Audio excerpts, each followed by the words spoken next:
Welcome to the If You Know You Grow podcast. My name is Chantel Braley, and I am going to be your host for the next however many minutes. This podcast has been created to help bring you behind the scenes of some incredible brands, hear some incredible stories, and make it so that it is no longer an if you know industry, because now it is all about if you know, you grow. Before we get into today's episode, everybody, I would like to just put in a bit of a trigger warning that we are going to be discussing topics around fertility and pregnancy loss. So if you would like to listen along, I very much, appreciate your time, but I also understand if these topics are triggering or sensitive.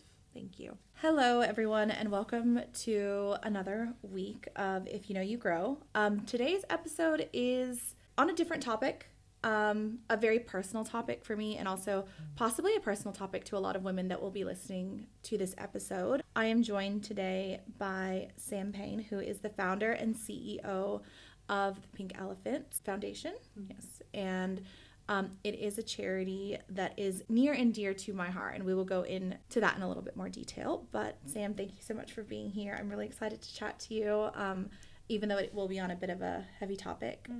I guess before we get into my story, I would love for you to share a bit about yourself and, the beautiful foundation that you are a part of. Yeah, sure.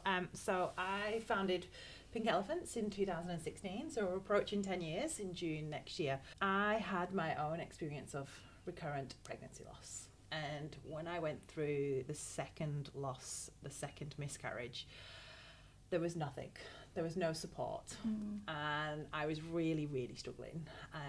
I hadn't been someone who had suffered with mental health issues before, so I found a lot of that really difficult to understand why I was feeling this way, yet society was telling me, at least it happened early, at least you can get pregnant. So there's this real kind of like the way I was actually truly feeling didn't mirror what I was being told to feel. Yeah. And I started to get really angry because I was like, okay, but then this happens to so many women. You're telling me that 1 in 4 pregnancies end in loss. You're telling me that we don't talk about this, that we just get on with it, it's nature's way, it's common. Yet I'm literally a mess. I do not know how to function anymore. I am terrified of my future. I can't control the outcome. This is the first thing I can't work harder at to get the outcome that I want, which is, as a woman that grew up in the 90s, that's what I was taught, right? Yeah. You work hard, you achieve your goals. Yeah. And then this was just not that. And it floored me like nothing else. Yeah. I obviously... part of the reason I want this episode is because I resonate with that. But I think that is that's one really big thing that happens as a woman. You grow up in the 90s and you're like, okay, so you're going to go and you're going to have your successful career, and then you're going to step back and have children, and it becomes such a big defining thing if you're not there yet, or you maybe can't get there, and then you feel very alone. Yeah. It's, I think it is like the biggest thing that I've realized, aside from the general topic of mental health, which I think Australia does quite a good job of addressing compared to other countries. But I think it's like one of the biggest topics where you are not alone, but you are so alone. Yes. It is like the silence is overwhelming sometimes when you're going through pregnancy loss. Yeah. For those who don't know, and there will be some people who are listening to this that maybe went to an event last year that Sam actually organized. I myself have struggled with unexplained infertility and also have had multiple losses, and at different points in my life. I think there were, I had a loss where I thought, maybe this is okay because I'm so young, even though I want this, like I'm in my early 20s, it's not the right time. And then even with my most recent loss, I didn't have the support, which is wild because I have such a support network, but I didn't have the support or the people around me or the understanding to do anything other than just like get my shit together and continue on with the day. Yeah. My most recent miscarriage was in 2021, and which I like now I'm in that unexplained infertility track. So like I, have had 4 years of unexplained infertility. And I remember the morning that I miscarried, I knew what was happening to my body because it was the third time it was happening, but I didn't stop. I didn't allow myself to feel it. I just continued on with my day.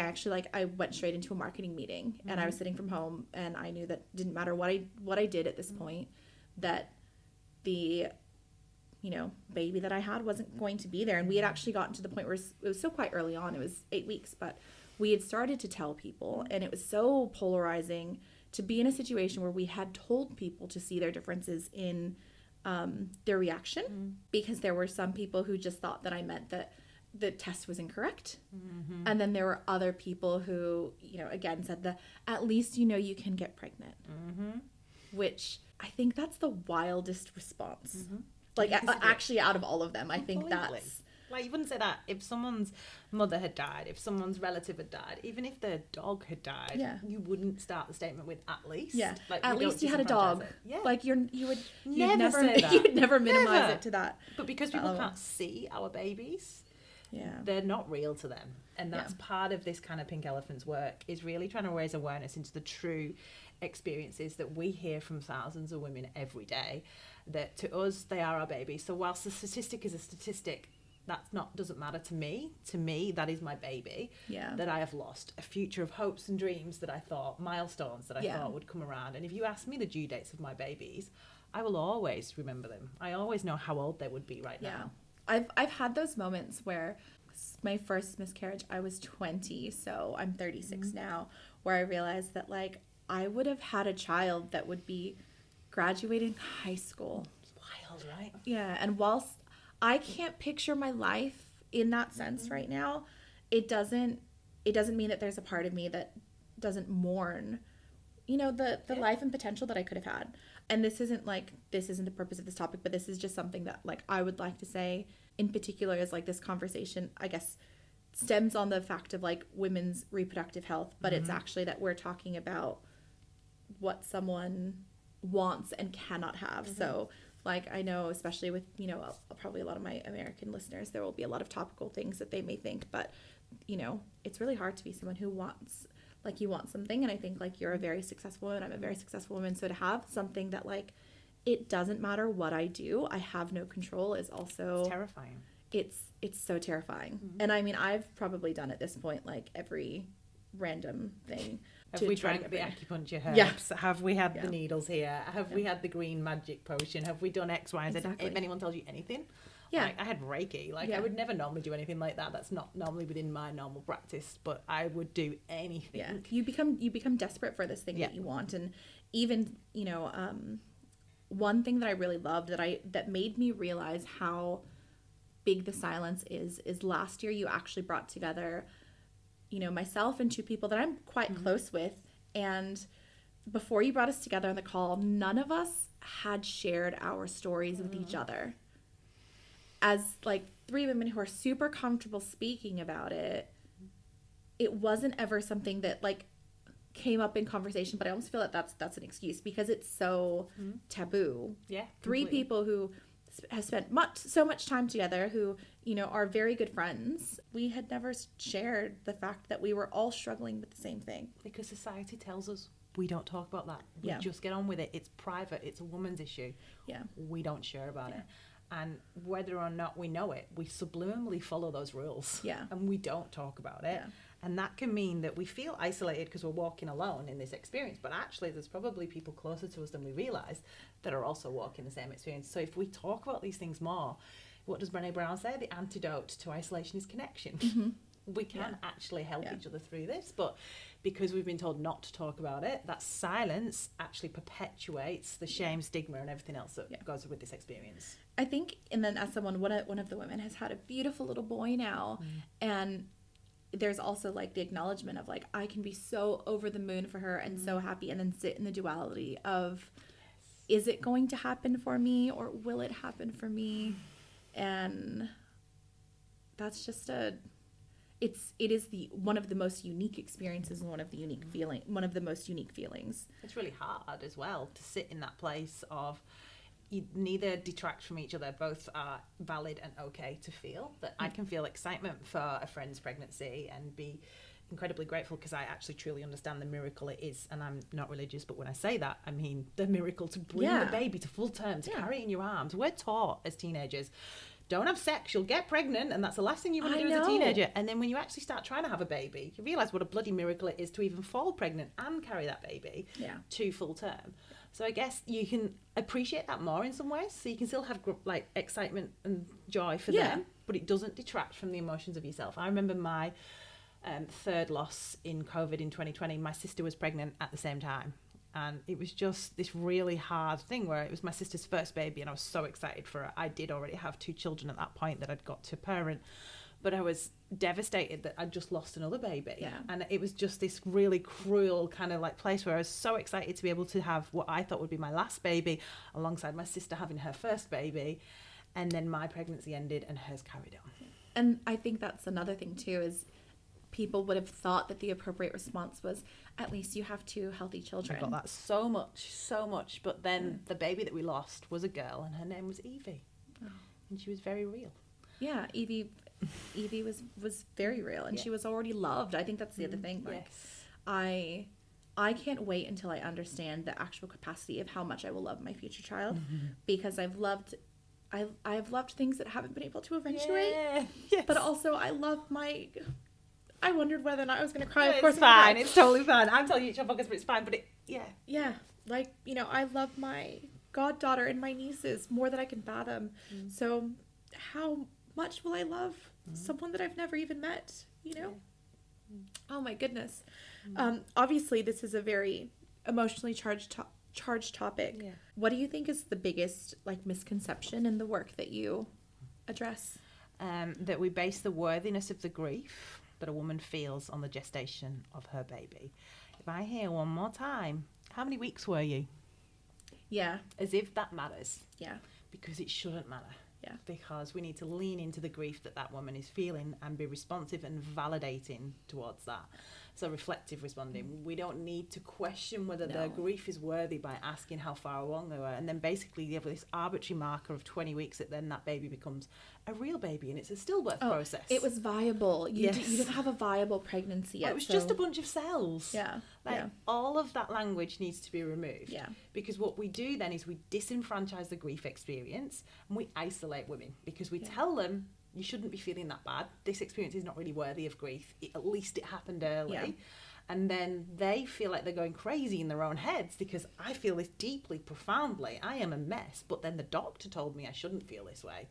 So then I isolate myself. I don't ask for support and I really start to struggle. And that's so, so dangerous. I can't stress. We now know from research 33% of women will have clinical levels of PTSD 9 months after a pregnancy loss. Yeah. Right, so we need to do so much better to remove that so that we're not, this is not a mental health issue, it's becoming one because we're so poorly dealing with it.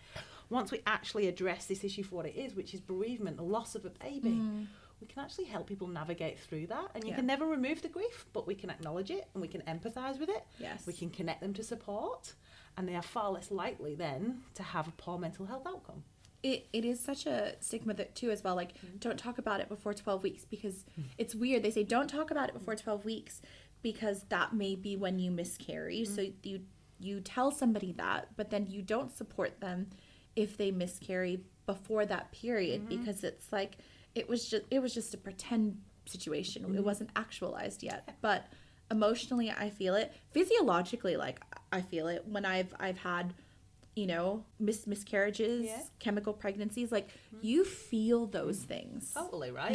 The 12-week is just another arbitrary marker that's completely outdated now. So that stems probably created by men who physically cannot or emotionally. Medical misogyny at its finest. Men go through something in themselves. So, and I know that's something that we talked about before. We're not invalidating that, but the system. The system, and I think it's majority of our health system is created on antiquated concepts and. So it's before home pregnancy tests. It was before early dating scans. That harks back for when our parents had us. And my mum, I remember saying when I was pregnant with Georgie, my first, she was like, oh, I didn't get a scan till I was about halfway along. I was at least 5 months. Yeah. That was normal in those days. Yeah. So the 12 weeks was most women didn't know they were pregnant in that. They missed one period. Then when they missed 2, it was okay, I think I'm pregnant, right? So there was none of the equipment that we have now. And so we know much earlier now. We form that bond of attachment much earlier. There's that gestation in mind of what my future baby will become, what they look like, who they will be, what I will do with them, when they will be born. We see so much further, so much earlier on now. But also, what I don't understand about the 12-week marker is that the majority of miscarriages actually happen before 8 weeks. So I'm really confused about why it's 12 weeks. Yeah, why is it a safe spot? Yeah. It's probably a statistic. Oh, Well, they're 33% of the way there. Yeah. So, Yeah, or exactly. you've missed enough periods for us to know it's a real deal. Yeah, Or yeah. it would have been something, because it would have been before a lot of the modern technology. Yeah, and it's to do with when a baby becomes a fetus and not an embryo anymore, right? So again, it's how the medical community view a baby, right, by a clinical definition, rather than how we as mothers. Whereas emotional, I currently am not pregnant, but I know that I have a baby. Like there will be a baby somewhere. Yeah. Where, when, I'm not sure, but you still have that love, and it is. It's such a skewed view. One of my best friends is pregnant right now, and you see little scans, and I'm so obsessed with this little boy already.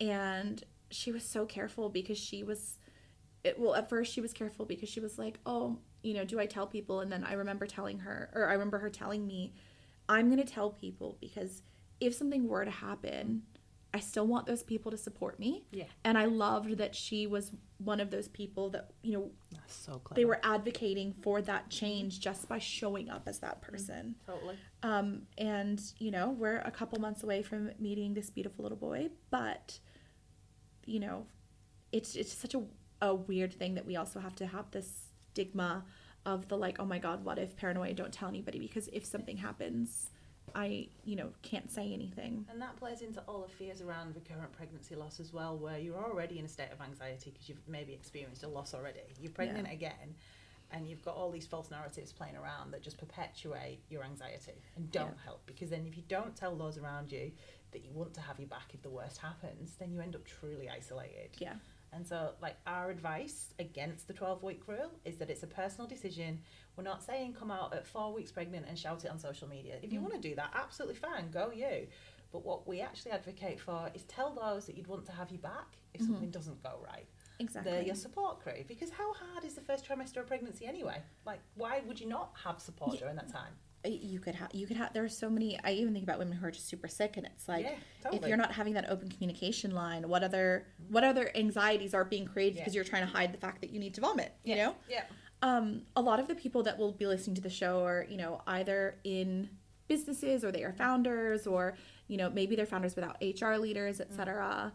What advice can you give them, or, how do you recommend them navigating the conversation in the workplace? Because I think that's one big thing that I've watched you advocate for, is the change in the conversation in the workplace. How can they help change the narrative, or we've done a lot of research in this space, and we have a really strong workplace program to support businesses through this.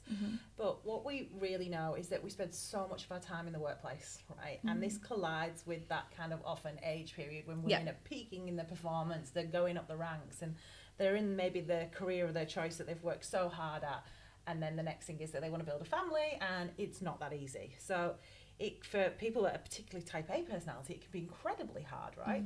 What we want to see from workplaces, and from studies and research where we've asked hundreds of women what they want workplaces to be more empathetic and understanding of the experience of pregnancy loss, but the journey it takes to fall pregnant as well. So fertility challenges are a big part of this. They want workplaces to be able to be providing bereavement leave or reproductive leave. Now, I know that we might be talking to some smaller businesses here, and I get that can seem daunting, but it is mandatory now for the pregnancy loss leave, because we put leave for loss through. We campaign for 3 years. So everyone who is an employee is entitled to 2 days paid bereavement leave. That is the mother and the partner. So you need to be aware that that's legislation that's already in place. What we're seeing is other organisations are now putting ahead of legislative change reproductive leave in, or they're actually extending that pregnancy loss leave to a week to 2 weeks to be more reflective of what the woman actually needs. Because 2 days is wholly inadequate. Physically 2 days is not enough. Emotionally 2 days is not enough, and that's just if you have, especially physically, if you have and I say perfect with exclamation or quotation marks, right? Because there is never going to be a perfect miscarriage. No. But if you have a miscarriage that physically isn't very impactful in that sense, 2 days is not enough. No. But it's that is a lot of times not the situation. And with some of my circumstances, that was not the situation. Well, you're just in no man's land. Some people will have a scan where they're told the heartbeat's too slow. Come back in a week, and they know that they're potentially going to lose that baby over the next week, and then yet they're showing up at work in that time. What could you do as an employee at that time? You could be offer them flexible working and say, hey, maybe this is a good week to work from home. If you've got any projects that we think we could hand over to someone else, is there something that we can work on with you in this space just to help you navigate this period until you know what is or isn't happening? But I want to talk about some of the financial and the attrition rates, because I know that not everyone is sadly understanding enough of the emotional impact. But if you think about what we talked about earlier with the mental health impact, we know that to support an employee who is going through this, you are more likely to keep them as an employee long term, so you're going to reduce your attrition rates. We know that the average cost now roughly is around $35,000 to recruit a new team member, to onboard them and have them at the level that a previous employee may have been at, and that can take a period of 3 to 6 months, right? Yeah. Like if you're lucky and you get the right person. So it is worth investing in supporting your people through life's challenges, whether that's reproductive or pregnancy loss or even something else. I'd just argue that if you invest your money in there and support your people are your business. Whatever your service is, right? They deliver it for you. So when we look after our people, they're going to feel more valued, they're going to stay. So, and it's not that hard to meet them where they're at, to provide clear bereavement leave or reproductive leave policies, to provide workplaces that are empathetic and understanding. So link into the Pink Elephants, have a look at the resources on our website, maybe reach out to us and find out more about the workplace program if you want to. But you've got to do some basic understanding here. And you might, I know we might be talking to people who don't have HR leads because they're a smaller business. That's fine. But you can still, if someone comes to you and they've had a pregnancy loss, jump on our website, have a look, get a better understanding, make sure that they know, A, you're entitled to leave, this is your flexible work options that we're going to give you. And when you're ready to come back, let's have a conversation so that return to work day is not like, I'm going in, I've just lost my baby, people knew I was pregnant, now I've got to tell them I'm not pregnant. Oh my God, they don't I've missed work, that. I'm anxious, there's so much that goes into it. Yeah, exactly, right? So we can do so much more for women and their partners who are going through this that makes them feel valued and seen, and that's so important. Because I think even if you have a supportive workplace, if you're not talking about these things openly, then it creates stigma. So the policy does that, right? Yeah, it does so much, because in my last experience, I was working with a female team who are so pro-family, who are so supportive. I could have shared with them what I was going through and I would have had all of the support, but I felt as though I couldn't, because there wasn't anything like documented. It didn't feel safe. It didn't feel okay. Yeah. And I love that some of what I have been able to implement in businesses now, because of the support of founders, has not only helped us with retention, but also created that safe space. Like I have an employee who has had, multiple miscarriages. She's also currently going through fertility treatment. And I love that I'm a safe space where she can tell me those things. But from an employer perspective, like if I take my friend and love hat off, because I do love this person so much, I always know how she's going to show up, and when she does need to step away, I can resource plan for that. And that's something that as a small business you absolutely need. Yeah, totally. Yeah, so it really serves both sides and makes for such a healthier environment. And I can imagine in a workplace that's not as female dominated, because I work in mostly female dominated workplaces, having that structure and procedure there will make someone feel even safer, because not all men have been through a situation where they understand it intimately because of the silence on the subject. 100%, yeah. And even those that may have be a little bit older who've had partners who go through miscarriage, because of the way their partner dealt with it in private, they assume that that's still the case today. So we know that male dominated environments actually have to step up more in some ways. Their policies have to be really clear. They have to have practical employee support in place for this specific issue, because then it makes it a safe workplace for all. Yeah. You can't do it any other way. And what I've heard as well from partners is often that the workplace is their safe place to grieve the loss of their baby, because at home they're put in the role of supporting their loved one, and no one asks them, how are you? It was your baby too. Whereas when they come to a workplace, that could be about them. And that is one big thing for men as well, is if men, there are so many statistics out there about the mental health of men, and like if we are not providing safe spaces for those men to be able to also grieve, then it's their baby too. Yeah, it's their baby. And some men won't get it because they just don't. I think there is that element of they haven't physically felt 100%. change. They don't have the hormones. They don't have all of that. But I know multiple men who are literally the best fathers in the whole world. And when they have had loss, they grieved that child. I think it depends on the journey as well. Yeah. Like they've been there. Like, I just given my own personal experience. But my husband, after our first loss, it was a bit like, well, that's our bad luck. It's kind of like losing the Premier League. And I was like, he's likening this to football, Jesus. Yeah. Whereas to me, it was like the death of my baby. Like, to your point, I'd carried that baby. It was only really our second loss that really rocked him, because he saw how much that rocked me. Yeah. And then he started to realise the depth of the loss. Yeah. And then he started to acknowledge his own grief around it. And I feel like that can be quite common as well, right? So you've really got to, we've done such a bad job on men and grieving and on men and emotions in general in the Western world. Oh, it's like, now we like want men to step up and God, like, yeah, right?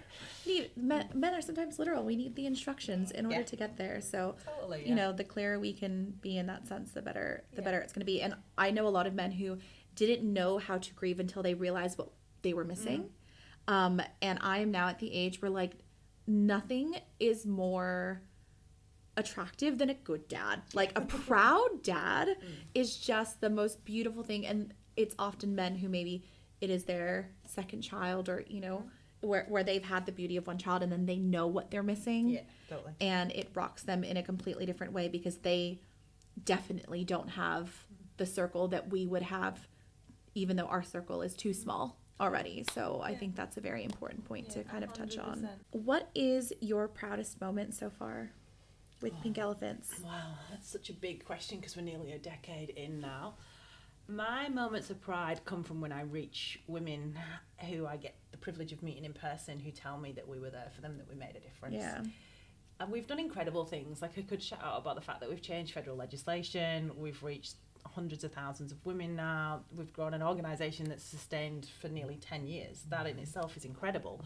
But no, for me, it really is the moment of pride always comes when I connect with women with lived experience that thank us for being there, because there still is no other early pregnancy loss organisation like Pink Elephants. So I just feel that immense sense of pride that I get to do something for others that wasn't there for me.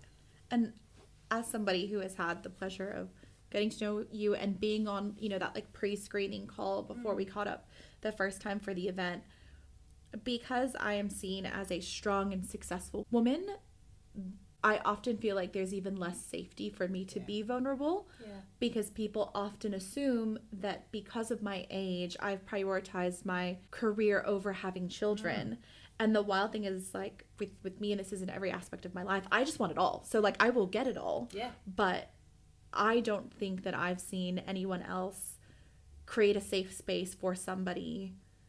You know, the women that you all had there were all people that people would have assumed wouldn't need that safe space, because we're type A and get on we're with type it. A, or you know, I was having a conversation with someone about what I wanted, and they're like, but you're a strong independent woman. And I'm like, just because I am doesn't mean that I don't need this support. I still need people to pick me up every now and again. Yes, I am strong and I can get a lot of stuff done, and I'm really proud of my personality. But when I was in the depths of my grief, I needed people to be there for me. I needed to be wrapped up in love, support, empathy, understanding. I also needed space to be alone and to process what was happening at me. So I'm not saying I wanted people on my doorstep all the time, but I did want a level of understanding around this that when my first two losses just did not exist. It wasn't there. And I think that's one of the things with grief. Like, everyone talks about grief being a dark topic, and I think that is the literal definition of grief, is you cannot see the light at the end of the tunnel a lot of times, no matter how strong you are, especially if this is something that, one, you've always wanted, but also something that you have been told defines you and measures you as a woman. Yeah. So, like, when people say, like, oh, you know, she's got childbearing hips and then she can't get pregnant. It is... All those boobs are made for breastfeeding. Yes. Yep, had them all. It can be so polarizing. It really can, and it's really hard to sit with both those. And sometimes you might be in a position where you feel strong enough to advocate back against those comments, or like those well-meaning, when are you going to have children? You've been together for so long, all that sort of thing. Or like, how many do you have? Like, there's just an assumption that you reach a certain age. And sometimes we're strong enough to kind of answer back, and other times you can just quietly cry inside because that person has no fucking clue how hard you are fighting right now for the one thing you want the most. Yeah. But yet society doesn't create safe spaces for us to disclose. No, because you need to do everything linear in the way that society wants you to do those things, and if it doesn't map out that way, then you feel like a failure. And as a high performing woman, where I'm like, I don't fail, to be literally have no control in the situation is so difficult. And to now know that as I continue to try to have a baby, I'm having a geriatric, you know what I mean? Like it's a whole nother level of stigma of where like, oh, you've waited so long. Yeah, my last pregnancy I was geriatric, and I was like, really we're still using that term now?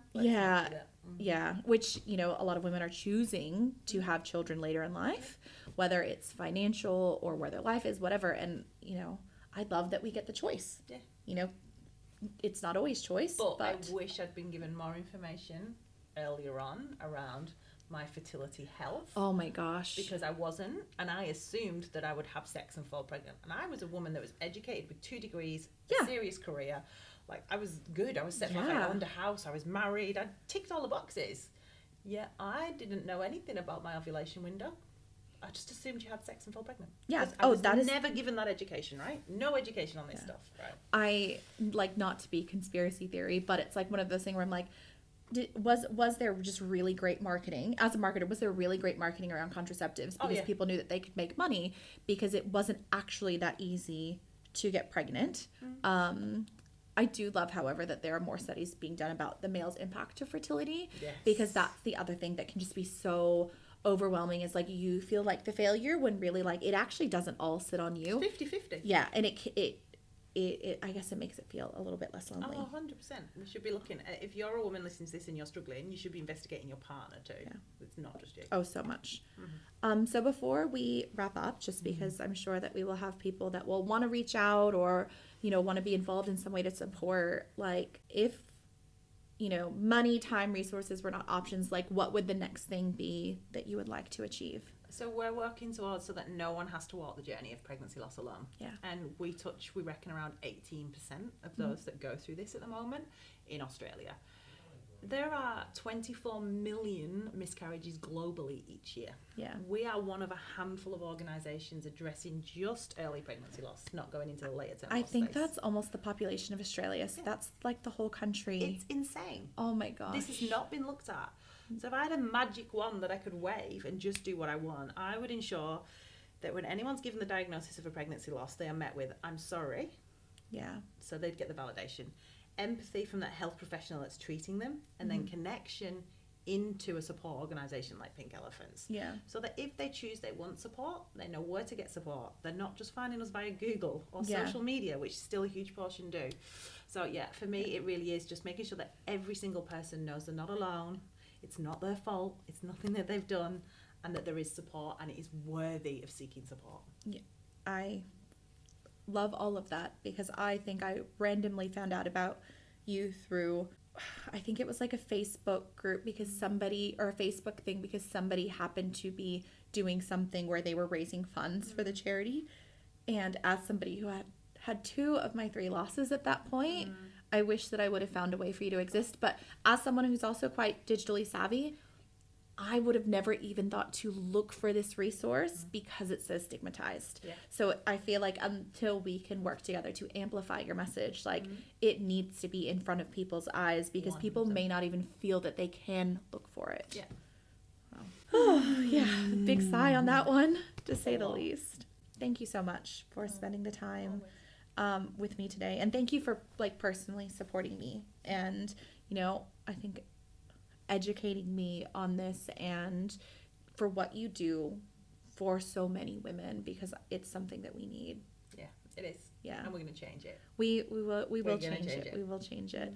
Is there anything else you'd like to share before we wrap up? Thank you for sharing your experience, because there'll be people that listen to this and they'll feel seen because you've been brave enough to share with your audience. So thank you. Thank you.